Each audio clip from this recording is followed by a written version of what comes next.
Hello dears, ഇന്ന് ഉച്ചയ്ക്കത്തെ കറികളൊക്കെ ഒന്ന് കണ്ടാലോ. അപ്പോൾ കരിഞ്ചേമ്പിൻ്റെ തടയെന്നും താളം എന്നൊക്കെ പറയാറുണ്ട് കേട്ടോ. തീയലും പിന്നെ ചേനയുടെ ഇല കൊണ്ട് തോരനുമാണ് കേട്ടോ വയ്ക്കുന്നത്. അപ്പോൾ കരിഞ്ചേമ്പ് എന്ന് പറയുന്നത് നമ്മുടെ ടെറസിൻ്റെ മുകളിലാണുള്ളത്. ഇവിടെ വന്നപ്പോൾ നമ്മുടെ അമ്പഴങ്ങ പൂത്ത് നിൽക്കുന്നുണ്ട് കേട്ടോ. അമ്പഴത്തിൻ്റെ ഈ ഒരു ചെറിയ തൈയാണ് കേട്ടോ ഇത്. നിറച്ച് കായ ഉണ്ടാകുന്നതാണ്. ഇതിൻ്റെ വീഡിയോ ഒക്കെ നേരത്തെ ചെയ്തിട്ടുണ്ട്. പിന്നെ ചേനയുടെ ഇല കൊണ്ട് തോരനും, ഇഷ്ടംപോലെ ചേനയൊക്കെ ഉണ്ട് കേട്ടോ ഇവിടെ. ഇതിന്ന് ഇല എടുത്തിട്ട് ഞാൻ തോരനും കൂടെ വയ്ക്കുന്നത്. രണ്ടും നല്ല അടിപൊളി സംഭവങ്ങളാണല്ലോ. അപ്പോൾ ഇതൊക്കെ ഞാൻ ചേമ്പിൻ്റെ തട അരിഞ്ഞ് വെച്ചിട്ടുണ്ട് കേട്ടോ. കഴുകി ക്ലീനാക്കി വെച്ചിട്ടുണ്ട്. പിന്നെ ചെറിയ ഉള്ളിയും കൂടെ ചേർത്തിട്ടാണ് വയ്ക്കുന്നത്. അത് ഞാൻ ഇതിൻ്റെ വീഡിയോ ഒക്കെ നേരത്തെ ചെയ്തിട്ടുള്ളതാണ്. അപ്പോൾ കടായിലേക്ക് വെളിച്ചെണ്ണ ഒഴിച്ച് കൊടുത്തിട്ട് കടുക് ചേർത്തിട്ട് ചെറിയ ഉള്ളി ചേർത്ത് കൊടുത്തു. പിന്നെ കുറച്ച് കറിവേപ്പിലയും വറ്റൽമുളകും ഒക്കെ ചേർത്ത് കൊടുത്തിട്ട് പിന്നെ നമുക്ക് ചെയ്യാനുള്ളത് ഇത് ചെറിയ ഉള്ളിയും ഈ ചേമ്പിൻ്റെ തടയും കൂടെ നന്നായിട്ട് വഴറ്റിയെടുക്കുക എന്നുള്ളതാണ്. അപ്പം ഞാൻ ഇതുപോലെ ചെയ്യാറുണ്ട് കേട്ടോ. കടുക് വറക്കുന്ന സമയത്ത് കുറച്ച് ഈ എണ്ണയും പിന്നെ അതിലുള്ള വറവും കൂടെ കോരി വയ്ക്കും. അപ്പം നമുക്ക് ലാസ്റ്റ് ഇനി കടുക് വറക്കാനായിട്ട് നിൽക്കേണ്ട, ഇതങ്ങോട്ട് കുറച്ച് ഒഴിക്കുമ്പോൾ നമ്മുടെ കറിക്ക് നല്ലൊരു ടേസ്റ്റും കിട്ടും. അതുപോലെ തന്നെ കുറച്ച് ഒന്ന് കറിയുടെ മുകളിലൊക്കെ പൊങ്ങി കിടക്കാനൊക്കെ നല്ലതാണല്ലോ. അതിന് വേണ്ടിയിട്ട് ഞാനത് കോരിയിട്ട് അവിടെ വെച്ചിട്ടുണ്ട്. അത് അടച്ച് വെക്കണം. ഇനി ഞാൻ അടച്ച് വെച്ചിട്ടില്ലെന്ന് തോന്നുന്നുണ്ട്. പിന്നെ നമ്മുടെ അരിഞ്ഞ് വെച്ച ചെറിയ ഉള്ളിയും ഈ ചേമ്പിൻ്റെ തടയും കൂടെ ഇട്ട് കൊടുത്തിട്ടുണ്ട്. നന്നായിട്ടൊന്ന് വഴണ്ട് വരണം. ഒന്ന് നന്നായിട്ട് വഴറ്റിയെടുക്കണം. നമുക്ക് ഇടയ്ക്കിടയ്ക്ക് ഇളക്കി കൊടുക്കുന്നുണ്ട്. അപ്പോൾ ചേനയുടെ ഇല ഈ വിധത്തിൽ ഇവിടെ ആയിട്ടുണ്ട്. ഇതൊക്കെ എടുത്തിട്ട് കഴുകി ഇതുപോലെ തണ്ടിൽ നിന്നൊക്കെ മാറ്റി എടുത്തിട്ടുണ്ട്. ഇനി നമുക്കത് അരിഞ്ഞെടുക്കണം. അപ്പോൾ നമ്മുടെ തീയലിനുള്ള അരപ്പ് ഞാനിവിടെ റെഡിയാക്കി വെച്ചിട്ടുണ്ട്. ഞാൻ നേരത്തെ പറഞ്ഞിട്ടുണ്ടല്ലോ, പല വീഡിയോയിലും പറഞ്ഞിട്ടുണ്ട്. അരച്ചിട്ട് ഞാൻ അപ്പോൾ തന്നെ ഇതുപോലെ നമ്മുടെ മിക്സിയൊക്കെ മേടിക്കുമ്പം അതിൻ്റെ കൂടെ കിട്ടുന്ന 1-2 കണ്ടെയ്നർ ഉണ്ടല്ലോ, അതിലൊഴിച്ച് വെക്കും കേട്ടോ. അപ്പോൾ നമ്മുടെ മിക്സി അങ്ങോട്ട് പെട്ടെന്ന് അഴുക്കാകില്ല, ബ്ലേഡിലൊന്നും മഞ്ഞ കളറൊന്നും പിടിക്കത്തില്ല. അതിനുവേണ്ടി അങ്ങനെ ചെയ്യാറുണ്ട് കേട്ടോ. അപ്പോൾ ഇടയ്ക്ക് തോരൻ ഇളക്കി കൊടുക്കുന്നുണ്ട്. പിന്നെ ഈ ചേനയുടെയൊക്കെ ഇല ഇങ്ങനെ അടുക്കിയെടുക്കുക എന്നുള്ള ഒരു ചടങ്ങാണല്ലേ. കൊച്ചിലെയൊക്കെ വീട്ടിൽ അമ്മയൊക്കെ വിളിക്കും ഞങ്ങളിതിങ്ങനെ അടുക്കി കൊടുക്കാനായിട്ട്. പിന്നെ ഇതുണ്ടല്ലോ, ചേനയുടെ ഒരു കൂമ്പ് എന്ന് പറയും, കൂമ്പ് താളില്ലേ, കൂമ്പ് തണ്ട്, അതായത് വിരിയാനായിട്ട് വന്നിട്ടുള്ള ഇലയുണ്ടല്ലോ, അതാണ് കേട്ടോ. അത് കണ്ടപ്പോൾ കുറേ നിന്നിട്ടുണ്ടായിരുന്നു. ഒരെണ്ണം ഞാൻ ഇതിൽ നിന്ന് ഇങ്ങോട്ട് വെട്ടിയെടുത്താണത്. പിന്നെ ഇവിടെ അങ്ങ് ക്ലീൻ ചെയ്യുകയാണ് കേട്ടോ. കരിഞ്ഞ് തീർന്നിട്ടുണ്ടായിരുന്നേ. ഈ ഒരു കിച്ചൺ നാപ്കിൻ കണ്ടോ, ഇത് സംഭവം നല്ലതാണ്. പക്ഷേ ഇതിൻ്റെ അത്ര വെള്ളം പിടിക്കത്തില്ല. ഇതിൻ്റെ പ്രശ്നം കണ്ടോ, പെട്ടെന്ന് തന്നെ മഞ്ഞപ്പൊടിയൊക്കെ ആവുക, മഞ്ഞളിൻ്റെ മുളകിൻ്റെയൊക്കെ കറ അതിൽ പിടിക്കും. അതെന്താണെന്ന് വെച്ചാൽ കറ പിടിച്ചതേ ഞാൻ മസാല ബോക്സ് അതിൻ്റെ ഗ്ലാസ്സാണ്, എൻ്റെ മുകളിലത്തെ ലിഡിൽ ഗ്ലാസ് ഉണ്ടായിരുന്നു കേട്ടോ.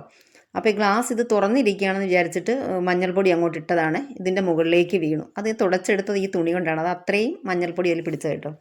അപ്പം നമ്മുടെ ചേമ്പിൻ്റെ തടയും ഉള്ളിയൊക്കെ നന്നായിട്ട് വഴണ്ടി വന്നിട്ടുണ്ടായിരുന്നു. അപ്പോൾ അതിലേക്ക് ഞാൻ അല്പം പുളിവെള്ളം ചേർത്ത് കൊടുത്തു. പിന്നെ ഉപ്പ് കൂടി ചേർത്ത് കൊടുത്തിട്ടുണ്ട്. എന്നിട്ട് ഒന്നങ്ങ് മിക്സ് ചെയ്തിട്ട് ഒന്നങ്ങ് അടച്ച് വെച്ച് കൊടുക്കാം. അപ്പോൾ ആ നാപ്കിൻ എന്ന് പറയുന്നത് ആ ബ്ലാക്ക് കളറിൽ ഞാൻ കാണിച്ചത് ഈ വൈറ്റ് ഒന്ന് ഒഴിവാക്കാമെന്ന് വിചാരിച്ചിട്ട് വാങ്ങിയിട്ടുള്ളതായിരുന്നു. പക്ഷേ അതത്ര വെള്ളം നന്നായിട്ട് പിടിക്കുന്നില്ല. വലിയ പ്രശ്നമൊന്നുമില്ല, എങ്കിലും കുറച്ചുകൂടി ബെറ്റർ ആയിട്ടുള്ളത് ആ വൈറ്റ് തന്നെയാണ് എനിക്ക് തോന്നി കേട്ടോ. അപ്പോൾ ഇതൊക്കെ അരിഞ്ഞ് വെച്ചിട്ട് ഞാൻ ഇവിടെ അരപ്പ് റെഡിയാക്കിയിട്ടുണ്ട്. നമ്മുടെ തോരനുള്ളത് കാന്താരിമുളക്, ചെറിയ ഉള്ളി, ജീരകം, തേങ്ങ, മഞ്ഞൾപ്പൊടി, ഇത്രയാണ് കേട്ടോ. എടുത്തൊന്ന് ചതച്ച് കൊണ്ടുവച്ചിട്ടുണ്ട്. അപ്പം ഇവിടെ നമ്മുടെ ചേമ്പിൻ്റെ തണ്ട് ചെറിയ ഉള്ളിയും കൂടെ അരിഞ്ഞ് വെച്ചത് വഴറ്റിയെടുത്തുകൊണ്ടിരുന്നത് അതിവിടെ റെഡി ആയിട്ടുണ്ട്. പുളിവെള്ളമൊക്കെ ചേർത്ത് ഒഴിച്ചായിരുന്നല്ലോ. ഇനി നമുക്ക് അരപ്പ് ഇതിലേക്ക് ചേർത്ത് കൊടുക്കാം. ഈ അരച്ചുകൊണ്ടൊക്കെ നേരത്തെ തന്നെ നമ്മൾ അരപ്പൊക്കെ റെഡിയാക്കി വെച്ചിട്ടുണ്ടെങ്കിൽ നമുക്ക് പണി വളരെ എളുപ്പമാണ്. വിശേഷിച്ച് വീഡിയോകൾ എടുക്കുന്ന സമയത്ത് അല്ലെങ്കിൽ പിന്നെ കുറേ തിക്കും തിരക്കൊക്കെ ആയിട്ടുണ്ടാവും. അതുകൊണ്ട് ഞാൻ മാക്സിമം അരപ്പൊക്കെ റെഡിയാക്കി വെച്ചിട്ടാണ് തുടങ്ങുന്നത് കേട്ടോ. പിന്നെ ഇതിലേക്ക് കുറച്ച് വെള്ളം കൂടെയൊക്കെ ഒഴിച്ചിട്ട് അതുകൂടെ ചേർത്ത് കൊടുക്കുന്നുണ്ട്. ഇനി ഒരു 10 മിനിറ്റ് ഞാനൊരു 10-12 മിനിറ്റോളം ഞാൻ ലോ ഫ്ലെയിമിലിട്ടിട്ട് ഒന്ന് തിളപ്പിച്ചെടുക്കും കേട്ടോ. നന്നായിട്ട് ഒന്ന് എണ്ണയൊക്കെ ഒന്ന് തെളിഞ്ഞ് വരാനായിട്ട് ഞാൻ മാക്സിമം ഇതിലൊക്കെ എണ്ണയൊക്കെ വെളിച്ചെണ്ണയായിട്ട് ചേർത്ത് കൊടുത്തിട്ടുണ്ടായിരുന്നത്. കുറച്ചാണ് കേട്ടോ ചേർക്കുന്നത്. അപ്പോൾ നല്ല ചട്ടിയിൽ മൺചട്ടിയിൽ അടുപ്പിലൊക്കെ വയ്ക്കുമ്പോൾ നല്ല ടേസ്റ്റാണ്. ഞാൻ അങ്ങനത്തെ വീഡിയോ ചെയ്തിട്ടുണ്ട് കേട്ടോ. എനിക്കൊന്ന് 2-3 വീഡിയോ പല പ്രാവശ്യമായിട്ട് ചെയ്തിട്ടുണ്ട്. മൺചട്ടിയിൽ നമ്മുടെ വിറകടുപ്പിൽ ചെയ്തിട്ടൊക്കെ ഉണ്ട് കേട്ടോ. അപ്പോൾ ഇതിൻ്റെ ഇനി ഉപ്പും പുളിയൊക്കെ കറക്റ്റ് അല്ലെങ്കിൽ ഈ സമയം ചേർത്ത് കൊടുത്തിട്ട് നമുക്ക് ഞാൻ നേരത്തെ പറഞ്ഞതുപോലെ ഒന്ന് അടച്ച് വെച്ച് കൊടുക്കാം. പിന്നെ ഇപ്പോൾ എനിക്ക് മെയിനായിട്ടുള്ളൊരു പ്രശ്നം എന്താണെന്ന് അറിയാമോ, എൻ്റെ ഫ്രിഡ്ജ് കംപ്ലൈൻ്റ് ആയി കേട്ടോ. എൻ്റെ ഈ അടുക്കള, ഞാനിപ്പോൾ നിൽക്കുന്ന അടുക്കളയിലുള്ള വലിയൊരു ഫ്രിഡ്ജായിരുന്നു, അത് കംപ്ലൈൻ്റ് ആയി കേട്ടോ. അപ്പോൾ എന്താണെന്ന് വെച്ചാൽ അതിനകത്ത് സത്യത്തിൽ കിച്ചണിലേക്ക് വരുമ്പോൾ നമുക്ക് ഒരു ലെവലും ഒന്നുമില്ല കേട്ടോ. കാരണം ഫ്രിഡ്ജിൽ എപ്പോഴും സാധനം നിറഞ്ഞിട്ടായിരിക്കും. കാരണം ഞാൻ പച്ചക്കറികൾ കട്ട് ചെയ്ത് വയ്ക്കാറില്ല. പക്ഷേ പച്ചക്കറികളൊക്കെ വാങ്ങിയിട്ട് അതിനൊക്കെ ഞാൻ ദിവസം കാണിച്ചിട്ടുണ്ടായിരുന്നില്ല. കുറച്ച് വേസ്റ്റൊക്കെ അതിനകത്തുള്ള വേസ്റ്റെല്ലാം കളഞ്ഞിട്ട് കണ്ടെയ്നറിലൊക്കെ ആക്കിയാട്ടോ വയ്ക്കുന്നത്. പിന്നെ വെളുത്തുള്ളി, ഇഞ്ചി, സവോള, ചെറിയ ഉള്ളി ഇതെല്ലാം പൊളിച്ചും വെക്കാറുണ്ട്. അപ്പോൾ ഇതൊക്കെ നന്നായിട്ട് ഫ്രിഡ്ജിൽ ഇരിക്കുകയായിരുന്നു. ആ സമയത്താണ് ഈ ഫ്രിഡ്ജ് കംപ്ലൈൻ്റ് ആകുന്നത്. 3-4 ദിവസമൊക്കെ കഴിഞ്ഞു കേട്ടോ. പിന്നെ അപ്പോൾ അവിടെ നമുക്ക് കമ്പനിയിൽ വിളിച്ചൊക്കെ പറഞ്ഞു. പിന്നെ ഇന്നലെയാണ് വന്ന് നോക്കിയത് കേട്ടോ. ആ സമയത്ത് ഞാൻ പിന്നെ ഫ്രീസറിലുള്ളതൊക്കെ കൊണ്ട് മാറ്റാതെ അവിടെ തന്നെ ഇരുന്നു. കാരണം നമുക്കിത് എടുത്ത് വെക്കാനായിട്ടേ കൗണ്ടർ ടോപ്പൊക്കെ നിറഞ്ഞിരിക്കുകയാണ്. അപ്പോൾ ഞാൻ ഫ്രീസർ അവിടെ തന്നെ വെച്ചു. അവർ വന്നിട്ട് നമുക്ക് അപ്പോഴും ഒഴിവാക്കി കൊടുക്കാമെന്ന് പറഞ്ഞു. ഫ്രിഡ്ജ് ഞാൻ കാലിയാക്കിയിട്ടുണ്ടായിരുന്നു. അപ്പോൾ പിന്നെ ഇതൊക്കെ കൂടെ ഇങ്ങനെ ആകുമ്പോഴത്തേക്ക് നമുക്ക് അടുക്കളയ്ക്കകത്ത് തന്നെ ഒരു വലിയ ബെല്ലും ബ്രേക്കും ഒന്നും കിട്ടില്ല. അപ്പോൾ സംഭവം നല്ല ടെക്നീഷ്യൻ വന്ന് കണ്ടിട്ടുണ്ടായിരുന്നു. അത് ഗ്യാസ് ലീക്കാണെന്നാണ് പറഞ്ഞു. ഇനിയിപ്പം തിങ്കളാഴ്ച, അതായത് നാളെ, ഇന്നിപ്പോൾ ഞായറാഴ്ചയാണ് എന്ത് വോയിസ് കൊടുക്കുന്നത്, തിങ്കളാഴ്ച അല്ലെങ്കിൽ ചൊവ്വാഴ്ച വന്നിട്ട് ചെയ്യാമെന്ന് പറഞ്ഞു. അപ്പോൾ അതുകൊണ്ട് അങ്ങനെ ഒരു ഇതിലിരിക്കുകയാണ്. അപ്പോൾ അതുകൊണ്ട് തന്നെ മീൻ ഞാൻ വാങ്ങിയില്ല. അതാണ് ഇത്രയും പറയാനുള്ള കാരണം കേട്ടോ. മീൻ വാങ്ങിയിട്ട് ഫ്രീസറിൽ വെക്കാനായിട്ടേ ഫ്രിഡ്ജ് കംപ്ലൈൻ്റ് ആണല്ലോ. പിന്നെ നമുക്ക് ചെറിയൊരു ഫ്രിഡ്ജ് അപ്പുറത്ത് വിറകടുപ്പിൽ ചെറിയ ഫ്രിഡ്ജ് ഉണ്ട് കേട്ടോ. പക്ഷേ അത് ഫ്രീസറൊക്കെ വളരെ ചെറുതാണ്. അതിൽ ഞാൻ നേരത്തെ കാണിച്ചിട്ടുണ്ടായിരുന്നില്ലേ, നമ്മുടെ ഇഞ്ചി വെളുത്തുള്ളി പേസ്റ്റൊക്കെ കുറച്ച് അധികം ഉണ്ടാക്കി വെച്ചിട്ടില്ലായിരുന്നു. അതൊക്കെ ഞാൻ പിന്നെ തൽക്കാലത്തേക്ക് അങ്ങോട്ട് മാറ്റിയിട്ട്, അപ്പോൾ ചെറിയ ഫ്രീസറാണ്, അതിൽ കുറച്ചേ കൊള്ളുള്ളൂ. എന്നിട്ട് അതിൽ പിന്നെ കുറച്ച് തേങ്ങ, എളുപ്പ തേങ്ങ ഉണ്ടല്ലോ, നമ്മൾ തേങ്ങ ഇടുന്ന സമയത്ത് അവർ 2 പ്രാവശ്യം വന്ന് തേങ്ങ ഇടുന്ന സമയത്ത് എളുപ്പ തേങ്ങ ഇട്ടിട്ട് പോയത് കരിക്ക് കേട്ടോ. അപ്പോൾ പിന്നെ അത് ഞാൻ തിരുമിയിട്ട് ഫ്രീസറിൽ വെച്ചിട്ടുണ്ട്. അത് കുറച്ച് അധികം ഉണ്ടായിരുന്നു. അപ്പത്തിന് നല്ല അപ്പം ചുടാനായിട്ട് നല്ലതാണല്ലോ.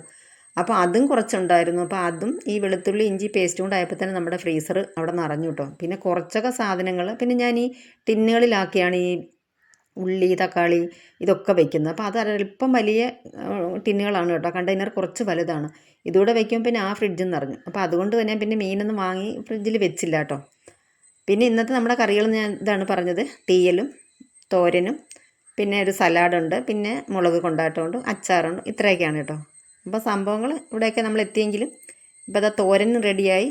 നേരത്തെ പറഞ്ഞതുപോലെ കടുക് വറുത്തിട്ട് അതിലേക്ക് നമ്മൾ അരിഞ്ഞ് വെച്ച ചേന, ആ കടുക് വറക്കുന്ന സമയത്ത് നമുക്ക് വേണേൽ ഉഴുന്ന് പരിപ്പോ അരി വറുത്തൊക്കെ ഇട്ട് കൊടുക്കാം കേട്ടോ. പക്ഷേ ഇവിടെ അത് രണ്ടും ആർക്കും ഇഷ്ടമല്ലാത്തതുകൊണ്ട് അത് ചെയ്തില്ല. എന്നിട്ട് നമ്മൾ അരച്ച അരപ്പൊക്കെ ചേർത്ത് കൊടുത്തിട്ട് എല്ലാം ഇളക്കി നല്ലതാണ്. തോർന്ന് വരുന്നേ ഉള്ളൂ. കുറച്ചും കൂടി ഒന്ന് വെള്ളം നന്നായിട്ട് തോർന്ന് വരാനുണ്ട്. നല്ല അടിപൊളി ടേസ്റ്റ് തന്നെയാണ് കേട്ടോ ചേനയുടെ ഇലയൊക്കെ തോരൻ വയ്ക്കുമ്പോൾ. ഈ സമയത്ത് നല്ലതാണ് നമുക്ക് കഴിക്കാനൊക്കെ ആയിട്ട്.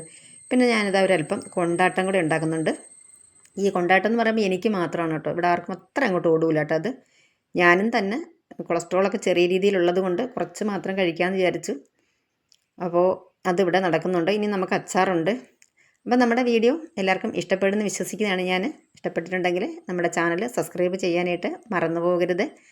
പിന്നെ ഫ്രണ്ട്സിനും ഫാമിലിക്കും ഒക്കെ ഒന്ന് ഷെയർ ചെയ്ത് കൊടുക്കണം. ഇതുപോലെയുള്ള അടിപൊളി വീഡിയോസ്, നമ്മുടെ നാടൻ റെസിപ്പീസ്, നോർത്ത് ഇന്ത്യൻ റെസിപ്പീസ് ഇതൊക്കെ എപ്പോഴും കാണാനായിട്ട് നമ്മുടെ ചാനൽ സബ്സ്ക്രൈബ് ചെയ്തിട്ട് ആ ബെല്ലൈക്കനൂടെ ഒന്ന് എനേബിൾ ചെയ്ത് വെക്കണം കേട്ടോ.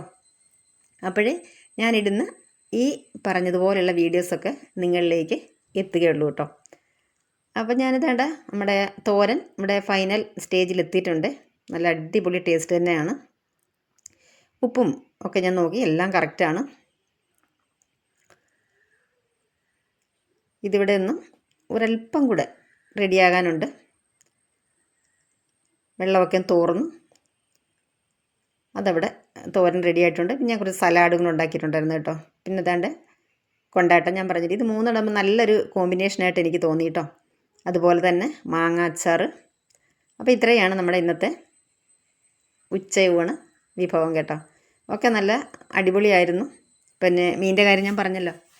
പിന്നെ എന്നും മീൻ വേണമെന്ന് അങ്ങനെ ആർക്കും കൂടെ നിർബന്ധമില്ല കേട്ടോ. അപ്പോൾ കിട്ടിയേ തീരുന്നില്ല. ഇഷ്ടമാണ് മിക്കവാറും ഒരു 2-3 ദിവസം ഇടവിട്ടൊക്കെ വേണം കേട്ടോ. അപ്പോൾ ഇന്നത്തെ വീഡിയോ ഇവിടെ പൂർണ്ണമായിട്ടുണ്ട്. Thank you.